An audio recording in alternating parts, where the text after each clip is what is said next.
Hello friends, મુદ્રિકા કુકમાં સ્વાગત છે તમારું। આજે હું તમારી સાથે શેર કરીશ બજારમાં મળતી કચોરી કરતાં પણ ખાવામાં એકદમ ટેસ્ટી અને ચટાકેદાર મગદાળની કચોરી। આ કચોરીનો મસાલો એ રીતે બનાવશું જેથી તમે લાંબા સમય સુધી સ્ટોર પણ કરી શકો। તો ચાલો એકદમ સરળ રીતે મગદાળની ખસ્તા કચોરી કેવી રીતે બનાવવી તે જોઈએ। મગદાળની કચોરી બનાવવા માટે મેં અહીંયા અડધો કપ ફોતરા વગરની મગની દાળ લીધી છે। આ રીતની તો દાળને 2 કલાક પલાળી દઈશું। તો દાળને સૌથી પહેલાં 2 થી 3 પાણીથી આ રીતે ધોઈ લઈશું। એકદમ સરસ રીતે ધોઈ લઈશું અને 2 કલાક દાળને પલળવા દઈશું। તો દાળ ધોવાઈ ગઈ છે, હવે પલાળી દઈશું। તો 2 કલાક થઈ ગઈ છે અને દાળ એકદમ સરસ ફૂલી ગઈ છે અને પલળી ગઈ છે। આ રીતની થઈ ગઈ છે। તો હવે દાળને જોઈ લઈશું, આ રીતે ફૂલી ગઈ છે।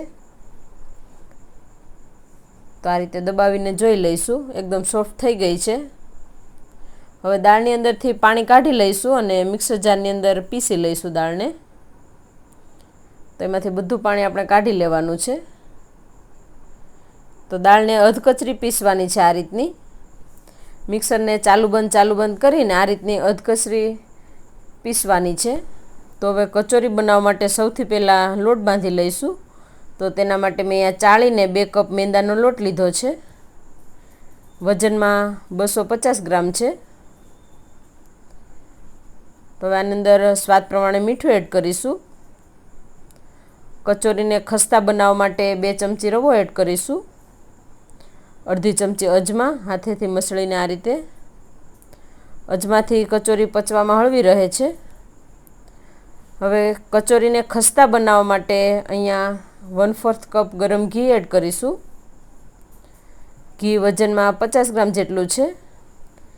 અહીંયા ઘીની જગ્યાએ તમે તેલનો પણ ઉપયોગ કરી શકો, પણ ઘીથી કચોરી છે ટેસ્ટમાં એકદમ સરસ લાગે છે અને ખસ્તા પણ બનશે। હવે આપણે આ ઘીને લોટ સાથે એકદમ સરસ મિક્સ કરી લઈશું અને ઘીનું મોણ આપીશું હાથેથી આ રીતે। અહીંયા આપણે લોટ સાથે ઘીને મિક્સ કરીને મુઠ્ઠી પડતું મોણ આપવાનું છે, એ પ્રમાણે ઘી એડ કરવાનું છે। તો આ રીતે હાથેથી મસળી લઈશું। તો આ રીતનું મુઠ્ઠી પડતું મોણ લાગી ગયું છે। હવે થોડું પાણી એડ કરીને લોટ બાંધી લઈશું। અહીંયા લોટ ઢીલો ન થઈ જાય એનું ખાસ ધ્યાન રાખવું। આપણે જે પરોઠાનો લોટ બાંધીએ છીએ એના કરતાં થોડો કડક લોટ આપણે અહીંયા બાંધવાનો છે। તો આ રીતે લોટ બાંધી લઈશું।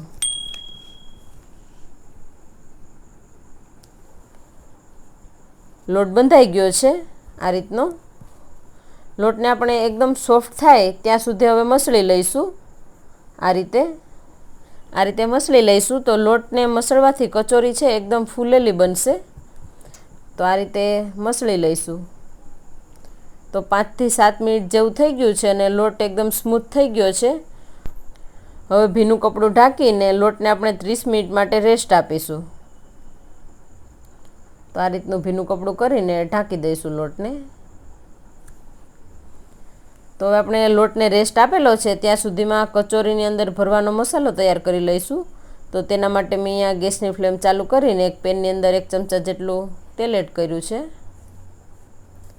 તેલ ગરમ થાય એટલે ચપટી હિંગ એડ કરીશું, અડધી ચમચી વરિયાળી, અડધી ચમચી આખું જીરું,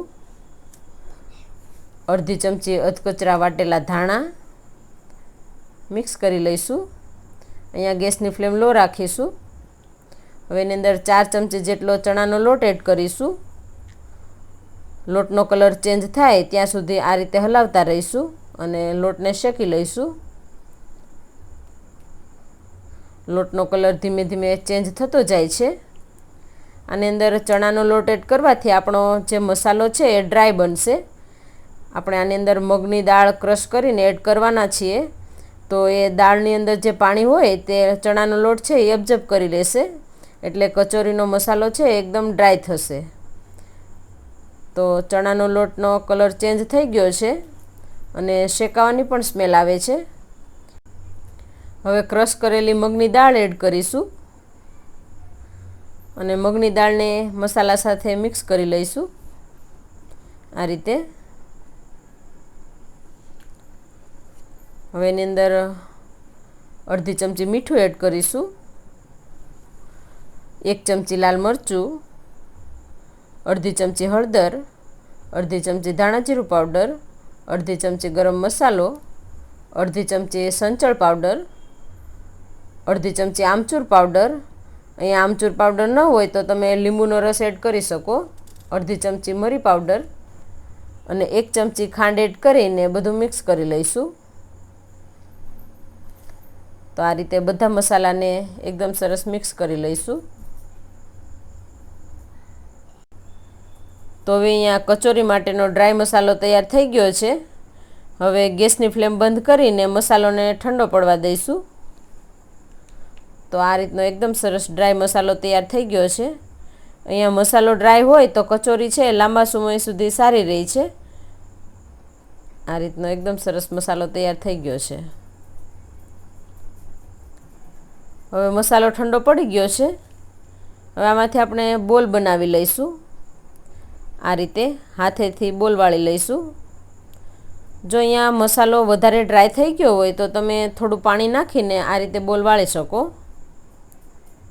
તો આવી રીતે બધા બોલ બનાવી લઈશું.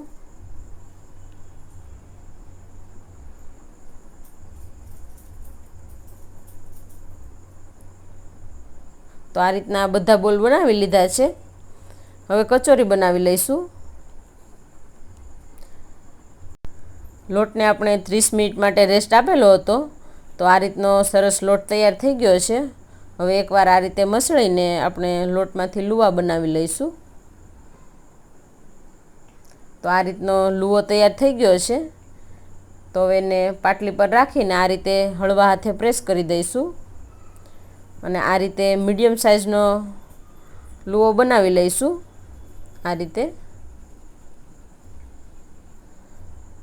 આ રીતનો થઈ ગયો છે. તો હવે આપણે જે મસાલાનો જે બોલ બનાવેલો છે એ આમાં વચ્ચે રાખીશું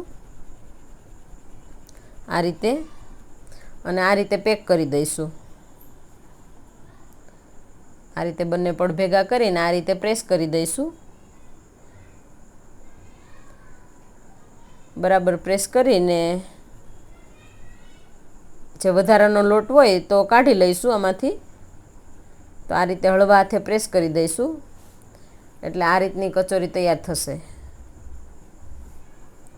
અને વચ્ચેથી થોડું વધારે પ્રેસ કરીશું. તો આ રીતની એકદમ સરસ કચોરી તૈયાર થઈ ગઈ છે. આ રીતે બધી બાજુથી બરાબર થઈ ગઈ છે. તો આવી રીતે આપણે બધી કચોરી બનાવી લઈશું. કચોરી તૈયાર થઈ ગઈ છે. તો હવે તળવા માટે તેલ ગરમ કરી લઈશું. તો મેં અહીંયા તેલ ગરમ મૂકી દીધેલું હતું. તેલ નોર્મલ ગરમ થઈ ગયું છે. તો હવે આપણે કચોરી તળી લઈશું. અહીંયા આપણે તેલને વધારે ગરમ નથી થવા દેવાનું, નોર્મલ ગરમ થાય એટલે કચોરી તળી લઈશું આ રીતે. તો કચોરીને આ તેલમાં એડ કરીને આપણે કચોરીને હલાવવાની નથી, તળાઈ જશે એટલે આ રીતે એની જાતે જ ઉપર આવી જશે. તો આ રીતે ઉપર આવી ગઈ છે. હવે ગરમ તેલ ઉપર એડ કરશું એટલે કચોરી છે એકદમ સરસ ફૂલી જશે. તો આ રીતે ત્રણેય કચોરી એકદમ સરસ તળાઈને ઉપર આવી ગઈ છે. તો આ રીતે ઉપર ગરમ તેલ એડ કરતા જઈશું અને તળાવા દઈશું એટલે કચોરી છે એકદમ ખસ્તા અને ક્રિસ્પી બનશે. કચોરી એક બાજુ તળાઈ ગઈ છે. તો હવે આપણે એને બીજી બાજુ પલટાવી લઈશું આ રીતે. તો આ રીતે પલટાવીને તળી લઈશું. એકદમ સરસ કચોરી ફૂલી ગઈ છે. તો આ રીતની કચોરી તળાઈ ગઈ છે. હવે કાઢી લઈશું. તો આ રીતે કચોરીને જારામાં લઈશું એટલે એની અંદર જે વધારાનું તેલ હોય એ નીકળી જાય. તો આવી રીતે આપણે બધી કચોરીને તળી લઈશું.